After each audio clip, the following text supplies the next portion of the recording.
থেকে 4:30টার ভিতরে প্রবেশ করছে।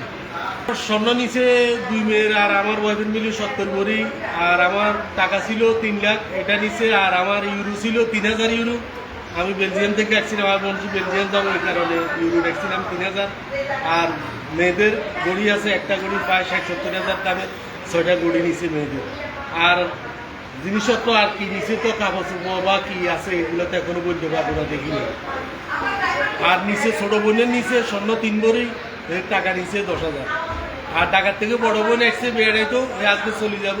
তার কানের দুল নিচে 18 বড় দুই কানের থেকে, আর তার ক্যাশ বেনিটি ব্যাগে না, তার পার্সে 12,000 টাকা ছিল, ওইগুলো নিচে।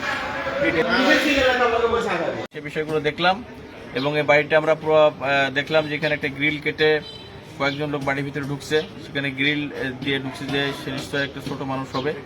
ছোট মানুষের দরজাগুলো সব বন্ধ ছিল, দরজা কোথাও ভাঙা টাঙা নাই, কোনো কিছু নাই। এটা আমরা তদন্ত করে দেখছি যে কিভাবে ঘটনাটা ঘটেছে।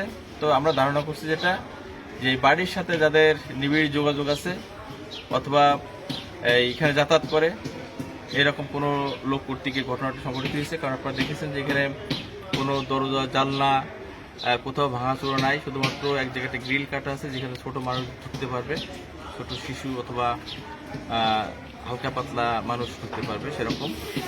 আর কোথাও তেমন ভাঙচুরের কোনো ঘটনা নাই। এবং স্পেসিফিক যে সমস্ত জায়গা থেকে জিনিসপত্র নেওয়া হয়েছে বলছে, দাবি করছে সেই জায়গাটাই শুধুমাত্র হাত দেওয়া হয়েছে।